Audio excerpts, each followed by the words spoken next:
করবি, বাড়িতে থাকতে দিতাম না, গড়ে থাকতে দিতাম না, দেশে থাকতে দেব না। মাথা নাড়া উঁচু করে কথা বলবি কি করে? আমার ভাইরা, আমার বন্ধুরা, যারাই দেশে ক্ষমতায় এসে এই জাতীয় কাজগুলো করে, দোস্ত ও বন্ধু, সাধারণত সাধারণ মানুষগুলো আঙুল উঠায় বলে ফেরাউনের মতো শুরু করছে।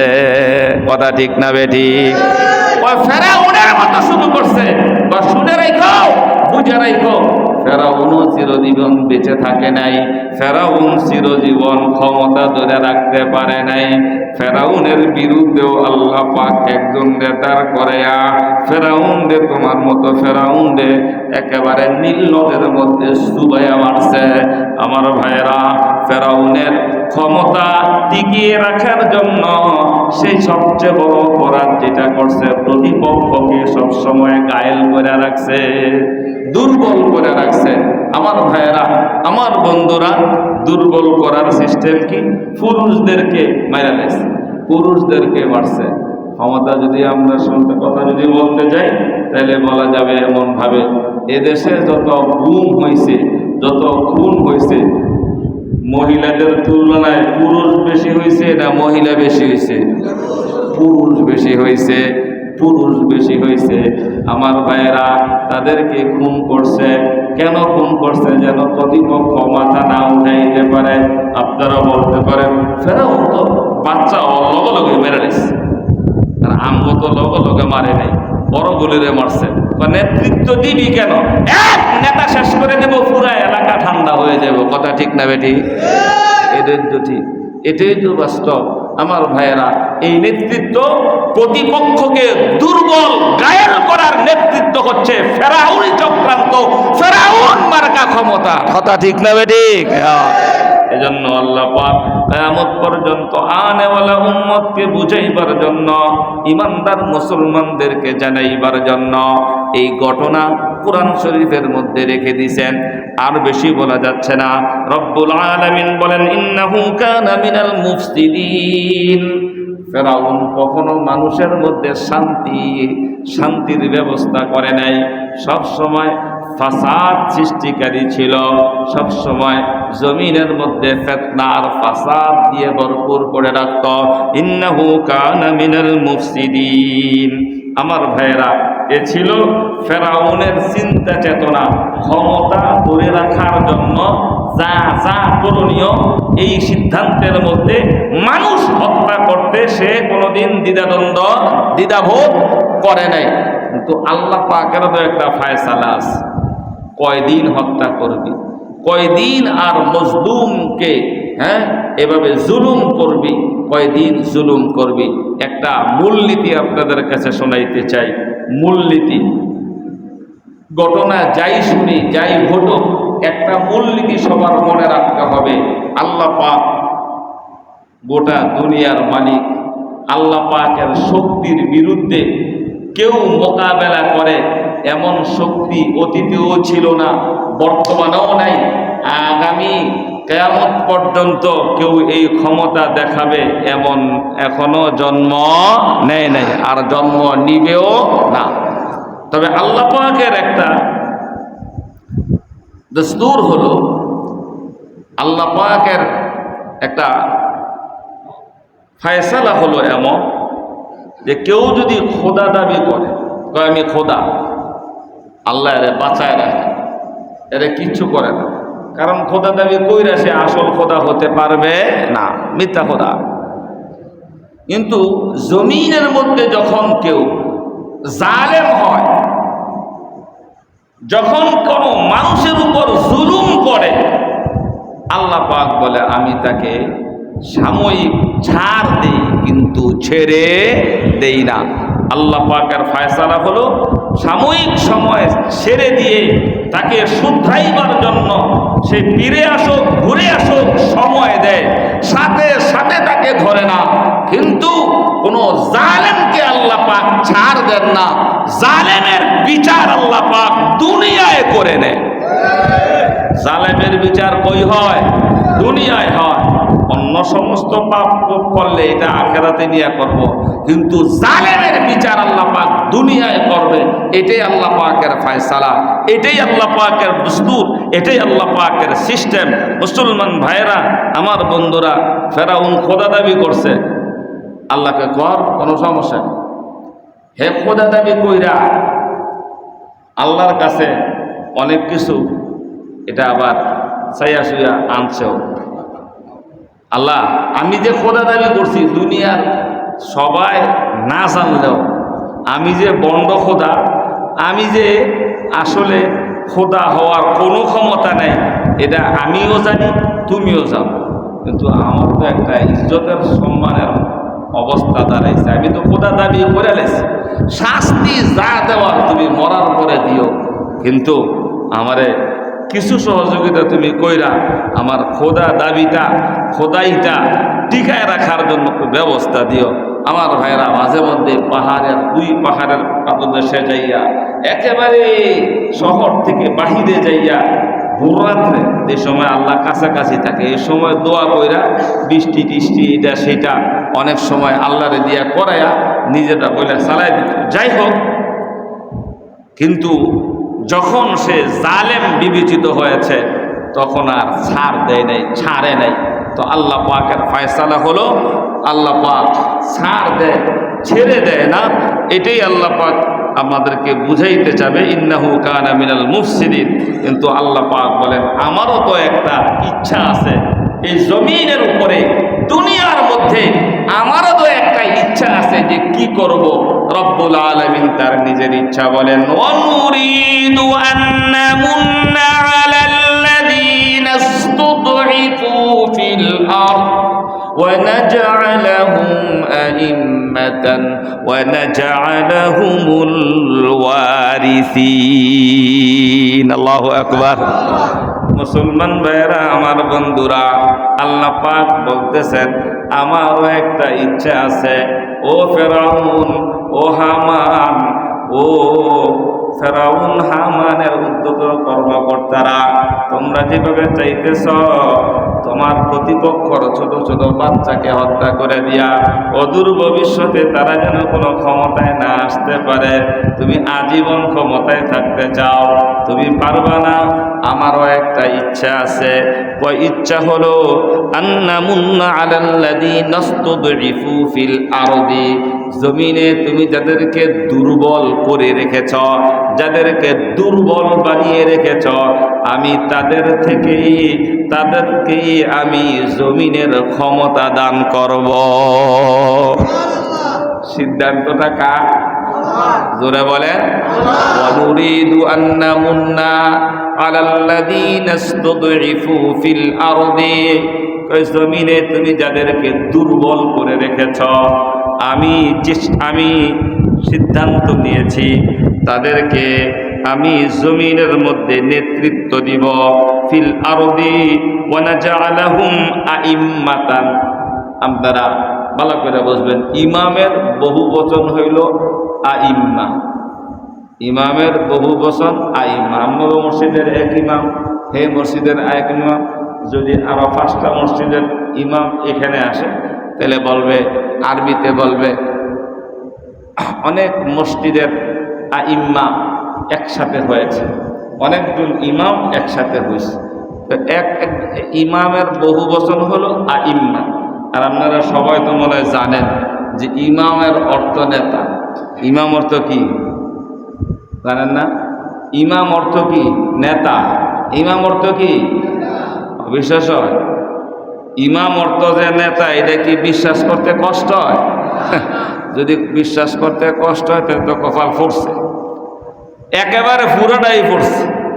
ইমাম অর্থ নেতা, এটা আজকের না, এটা 1450 বছর আগে কোরআনে আসছে।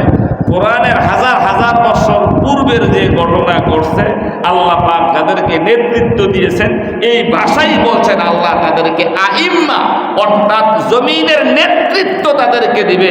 আমার ভাইয়েরা, আমার বন্ধুরা, আলহামদুলিল্লাহ আজকে আমরা বুকে হাত দিয়ে কথা বলতে পারি যে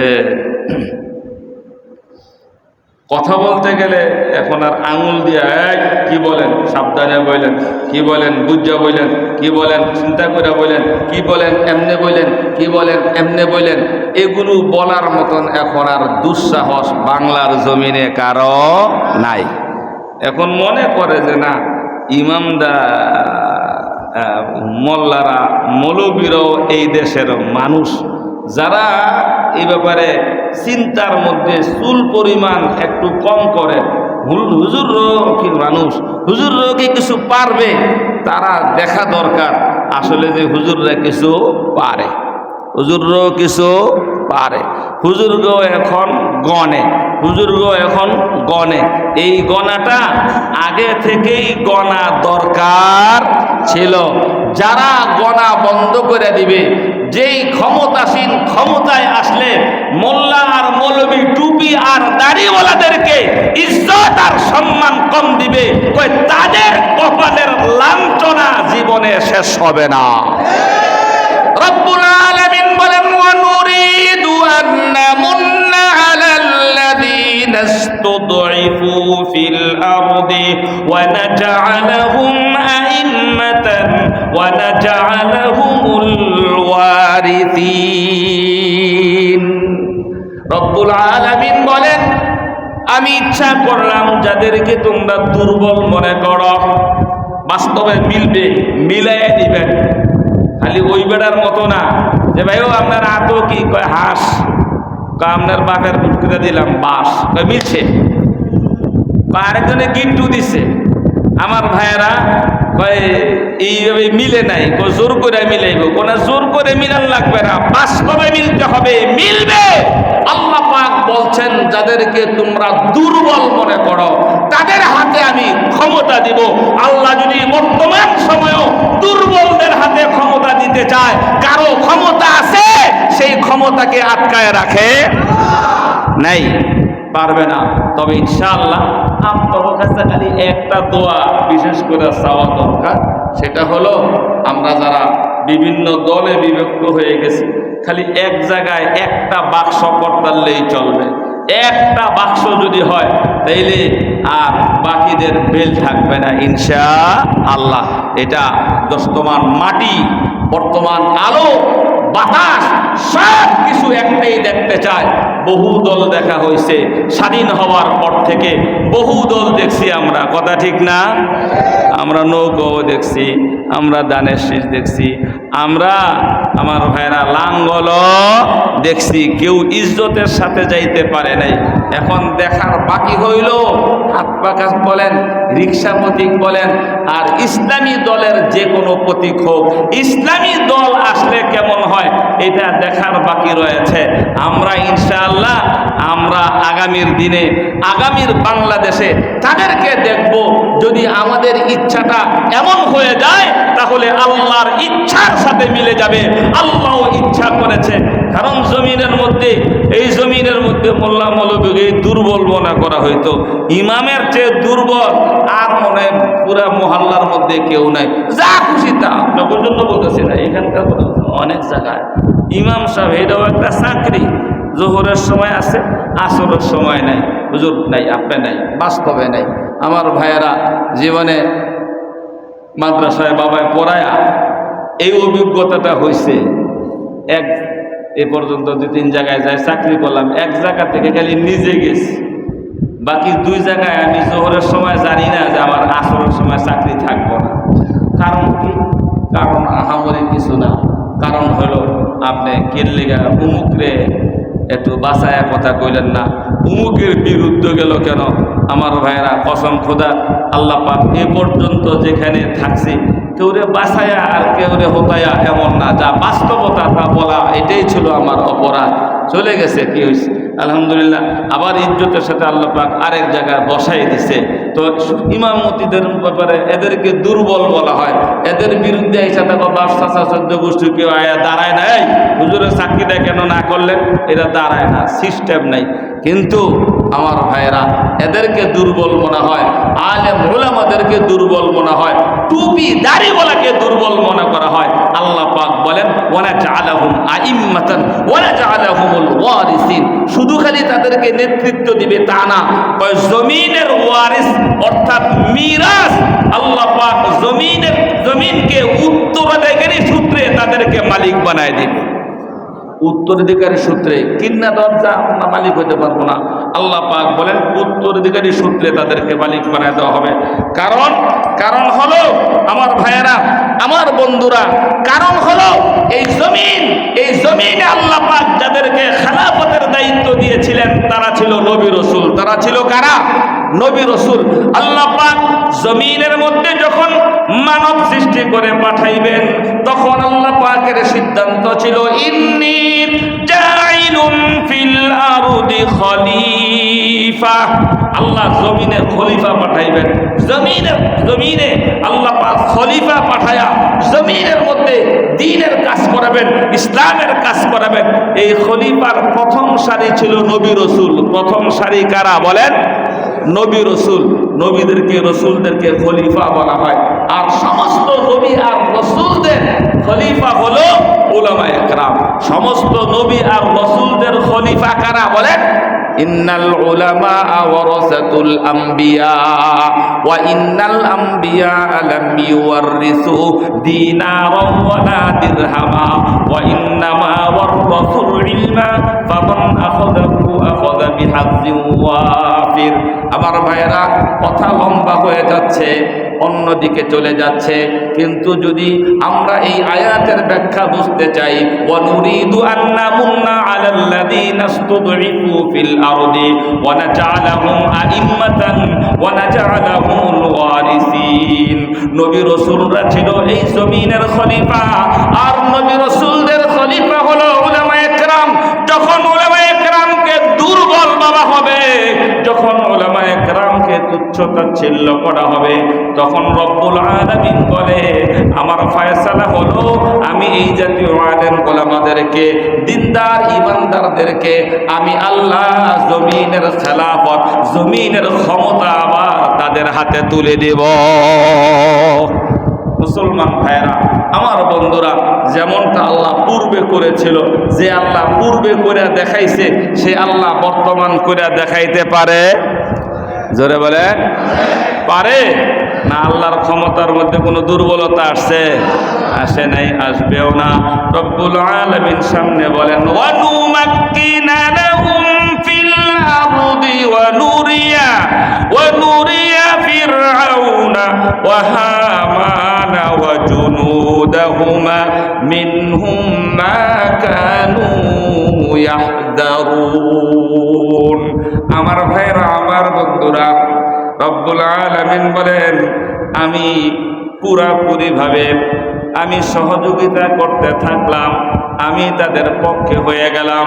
অনুমাক্কিনা লাহুম ফিল আরদি ওয়া নুরিয়া, দেখাইতে চাইলাম ফিরআউনকে, ওয়া হামানকে, ওয়া জুনুদাহুমা, এবং তাদের পক্ষে তাদের যে ক্ষমতা টিকিয়ে রাখার জন্য তাদের যে বড় বড় আমার ভাইয়েরা দেশ চালাইতে যা লাগে, আমির, মেজর, জেনারেল, তারপরে এই বড় বড় যেগুলো আছে বাহিনী, এদেরকে আল্লাহ পাক বলেন আমি তাদেরকে দেখাবো মা কান ইয়াহদারুন, যারা এই পর্যন্ত যাদেরকে ভয়ভীতি দেখায় আসে। আমার ভাইয়েরা, দেশের সাধারণ মানুষকে ভয় দেখাইছে এক তো ক্ষমতা যারা ছিল তারা, দ্বিতীয়ত পুলিশ ডিপার্টমেন্ট, আর্মি ডিপার্টমেন্ট, এদের আওতায় যারা আছে সবাই কোনো না কোনো জায়গা থেকে সাধারণ বিপক্ষ দলকে, সাধারণ মানুষকে ভয় দেখাইছে। আল্লাহ পাক বলেন আমি এখন চিন্তা করলাম যাদেরকে এত জীবন ভয় দেখায় আসছে, এখন এদের দ্বারাই আবার জমিনের ক্ষমতা দিয়া আমি তাদেরকে দেখাবো ফেরাউন রে, হামান রে, এবং তাদের সৈন্য সামর্থ্য যারা আছে তাদেরকে। মুসলমান ভাইয়েরা, আমার বন্ধুরা, আমাদেরকে টেলিফোন করে ভয় দেখাইছে চাকরি করবেন। কি হয়েছে ভাই? চাকরি তো করতেছে, চাকরি করার ইচ্ছা আছে, নাইলে কেমনে চলবে? এইভাবে আমাদেরকে হুমকি দিছে। যেই মানুষগুলো এইভাবে হুমকি দিছে না, কোরআন সামনে সময়ের সাথে সাথে আসসালামু আলাইকুম, এখন তাদের গতকাল রাত্র সৌদি আরব গেছেন, সৌদি আরবের ফোন দিচ্ছে। হুজুর ভালো আছেন? চেহারা তো ভাইসা উঠছে। হ্যাঁ ভালো আছে আলহামদুলিল্লাহ। হুজুর কোথায় আছেন, বউ বাচ্চা কেমন আছে? খুব মিষ্টি মিষ্টি কথা। আলহামদুলিল্লাহ খুব ভালো আছে, আল্লাহ অনেক ভালো রাখছে। আপনারা কি অবস্থা? আমরা সৌদি আরবে। ভালো। সৌদি আরব গেছেন, বাইতুল্লাহ তোয়াফ করবেন, তারপরে রমজানে বাইতুল্লাহর ইতিকাফ করবেন, ভালো না? হুজুর ব্যবসা বাণিজ্য সব রেখা এখন বাইতুল্লাহ আইসা তওয়াফ করা আর বাইতুল্লাহ আইসা এই যে 10 দিনে ইতিকাফ করা ছাড়া আর কি করার আছে? ব্যবসা তো আর বসার মতন ব্যবস্থা নেই। আমার ভাইয়েরা, আমার বন্ধুরা, আমাদেরকে কিছু মনে করে না, আমরা তো চলে যাবো ইনশাল্লাহ। একজন মসজিদের ইমাম সাহেব এখান থেকে গেলে, সামনে থেকে গেলে আরেক জায়গায় গিয়া সামনেই দাঁড়াইব, কথা ঠিক না? পিছে দাঁড়াইব না, এটা সিস্টেমে নাই। কিন্তু এইখানে যারা পিছনে থাইকা, এটা একটা কথার কথা আর কি, আপনাকে মসজিদে বসে থেকে আপনাকে কইতেছি না, মনে করেন না। এখানে পিছনে থাইকা ইমামের বিরুদ্ধে ষড়যন্ত্র আর চক্রান্ত কইরা এই লোকটা এই জায়গা থেকে, এই মহল্লা থেকে আরেক মহল্লায় গেলে, এমন ইমাম সাহেবের বরাবর পিছনে দাঁড়াইবার ক্ষমতা নাই। এমনও হইতে পারে কোনায় দিয়া দাঁড়াইলেও ওই এলাকার বাচ্চা কইব সরেন, এটা আমার জায়গা, কথা ঠিক না বেঠি? এটাই দুনিয়ার সিস্টেম। দোস্ত, আমাদেরকে এক জায়গা থেকে বিদায় করে দিছে আরেক জায়গায়, অনেক বড় মসজিদ, লাভ হইল না, লাভ হইল না। এতে বিদায় করে দিছি, কি হয়েছে? দিয়ে আরো বড় মসজিদে গিয়া মসজিদের মধ্যে।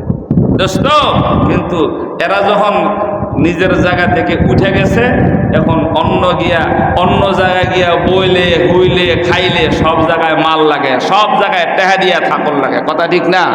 আপনি আপনার বাড়িতে 12 গেলে এখানে খাই দিবেন, ঠিক আছে বাস।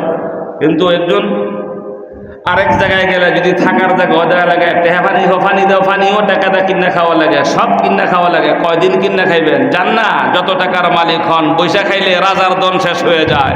ও দোস্ত, ও বন্ধু, ইমাম সাহেব এক জায়গা থেকে আরেক জায়গায় যাব, হেন গেল, এমন পুরা মহল্লা তাকে বাড়ি বইরা খানা দিব, টেহা লাগবো না, কথা ঠিক না?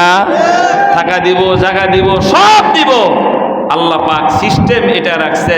আল্লাহ পাক বলে, আমি দেখাই দিব তোমাদেরকে, জাতিকে আঙুলে চোখ দিয়ে দেখাইব। অনুরিয়ান ফিরআউনা ওয়া হামানা ওয়া জুনুদাহুমা মিনহুম মা কানু ইয়াহদারুন ওয়া আওহাইনা ইলা উম্মি মূসা আন আরদি'i ফাইদা খিফতি আলাইহি ফাআলকিহি ফিল ইয়াম্মি ওয়া লা তাখাফি ওয়া লা তাহজানি ইন্না রাদ্দুহু ইলাইকি ওয়া জাইলুহু মিনাল মুরসালিন।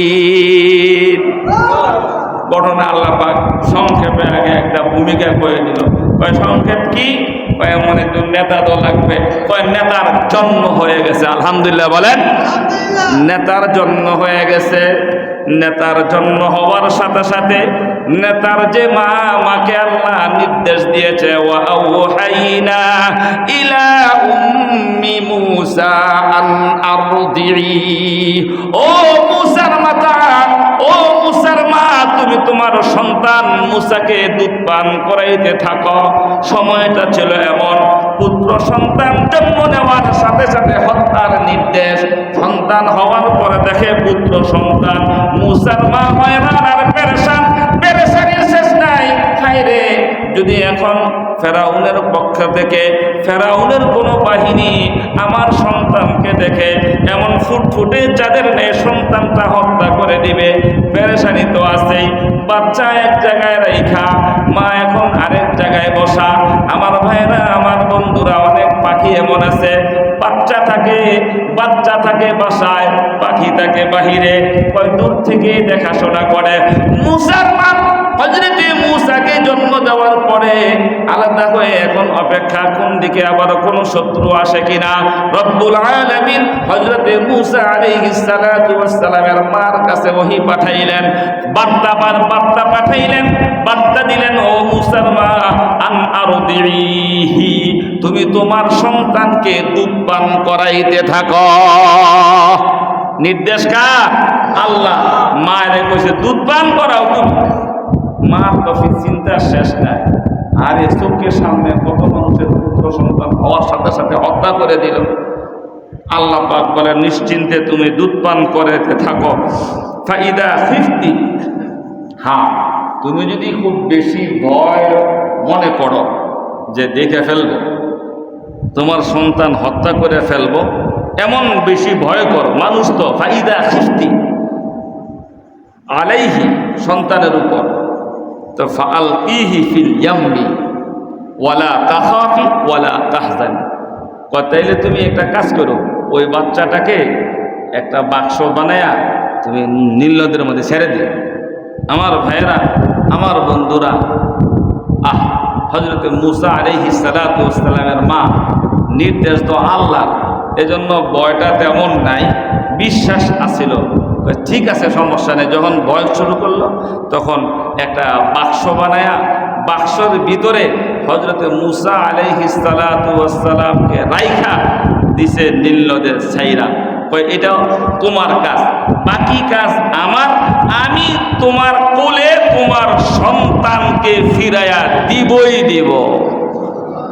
মুসলমান ভাইয়েরা, আমার বন্ধুরা, আমাদের সন্তানেরা এখন অবশ্য আগের মতো এমন দেখা যায় না এয়ারপোর্টে। আগে ওই ছোট সময় যখন এয়ারপোর্টে যাইতাম, মা বাবা যখন ছেলে মেয়েরে বিদায় দিতে এয়ারপোর্টে যাইত, দোতলায় একটা কি করুণ কাহিনী দেখা যায়, করুণ দৃশ্য। বলা গেছে মা হার্টফেল হয়ে গেছে, আহারে আবার এই পোলারে কবে হাতে পাব, কোন দিন ফিরে পাব, বাচ্চা আসে না না আসে, এমন টেনশন মা ছেলেকে বিদায় দিয়া করত। ঠিক না বেঠিক? আমার ভাইয়েরা, ছেলে কথা বলতে পারে, চিঠি লিখতে পারে, বয়স হয়েছে, যুবক ছেলে, এর ব্যাপারে এত চিন্তা যদি মা বাবা করে। মূসা আলাইহিস সালাতু ওয়াস সালাম মাত্র জন্ম নিছে, বুকের দুধ খায়, এমত অবস্থায় কোনো প্লেনও না, বাসও না, কোনো গাড়িও না, নদী যেখানে জ্বর হয়, তুফান হয়, পানিতে ডুবে গেলে চিরজীবনের জন্য শেষ হয়ে যাইতে পারে। এমন সুন্দর ফুটফুটে ছেলেটা মূসা আলাইহিস সালাতু ওয়াস সালাম নবী ছিল। চেহারাটা কেমন হতে পারে একটু কল্পনা করে দেখেন। আল্লাহ পাকের নির্বাচিত নবী এবং নবী সমূহের মধ্যে সবচেয়ে উল্লেখযোগ্য, সবচেয়ে পরিচিত, আলোচিত নবী মূসা। মূসার মা কত পেরেশানি, কত চিন্তা। আহারে, আল্লাহ তো বলছে আমাকে ফেরত দিবে, কিন্তু এই নদের মধ্যে, নীল নদের মধ্যে ছেড়ে দিলে কবে পাবো, কিভাবে পাবো, জিন্দা পাবো না মুর্দা পাবো, এই সব টেনশন তার মাথার মধ্যে। রব্বুল আলামিন হযরতে মূসা আলাইহিস সালাতু ওয়াস সালামের মাকে বললেন, ওয়ালা তাখাফি ওয়ালা তাহজানি ইন্না রাদ্দুহু ইলাইকি ওয়া জাইলুহু মিনাল মুরসালিন। 40 বছর পরে সংবাদ সুদ্ধা জানায় দিছে, বাচ্চা অবস্থায় 40 বছর পরের খবর কয়ে দিছে, যাতে করে মা টেনশন না করে। 40 বছর পরে নবী হবে, এখন মাত্র জন্ম নিছে, তো 40 বছর পরে নবী হইলে এই কথা দ্বারা কি বোঝায়? মরব না, আরে 40 বছর হইলে এর নবী বানামু, টেনশন করে না, কথা ঠিক না?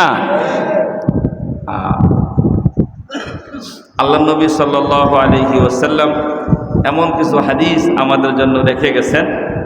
কোনো যুবককে বলছে, যুবক তুমি যদি তোমার যৌবনে অন্য কোনো বার্ধক্যের কোনো বৃদ্ধ মানুষের উপকার করতে যাইয়া তার লাঠি পড়ে গেছে, লাঠিটা উঠাইয়া দাও। তুমি যদি কোনো বৃদ্ধ মানুষের হাতে থেকে পড়ে যাওয়া লাঠিটা উঠাইয়া দাও, তাহলে আল্লাহ তুমি বৃদ্ধ হলে তোমাকে ধরে নেওয়ার জন্য, তোমাকে লাঠি উঠাইয়া দেওয়ার জন্য আল্লাহ তোমার খাদেম সৃষ্টি করে দিবে। এই হাদিসের ব্যাখ্যায় মুফাসসিরিন একরাম লেখছে, কোনো যুবক যদি যৌবনে এই খেদমতগুলো করে তাহলে সে বার্ধক্য পর্যন্ত বাঁচবে, এর মধ্যে কোনো সন্দেহ নেই। কারণ সে বুড়া বয়সে খাদেম পাইতে হলে বুড়া পর্যন্ত হওয়া লাগবে না, এতটুক হায়াত পেয়ে যাইব। হযরত মূসা আলাইহিস সালাতু ওয়াস সালামের মাকেও আল্লাহ পাক এমন এক সুসংবাদ দিলেন, ইন্না ওয়াজাইলুহু মিনাল মুরসালিন, আমি তাকে রসুল বানাবো। আর রসুল হইতে হলে 40 বছরের আগে নবুয়ত দেওয়া হয় না, তাইলে 40 বছর পর্যন্ত সে বাঁচবে, কোনো টেনশন নেই। হযরত মূসা আলাইহিস সালাতু ওয়াস সালামের মা যখন এই কথা তার দিলের মধ্যে আল্লাহ এলকা করে দিলেন, হযরত মূসা আলাইহিস সালাতু ওয়াস সালামের মা ছোট্ট একটা বাক্স বানাইয়া মূসাকে সে বাক্সের মধ্যে দিয়া ফালতাকতাহু আলু ফিরআউনা লিয়াকুনা লাহুম আদুওয়ান ওয়া হাযানা।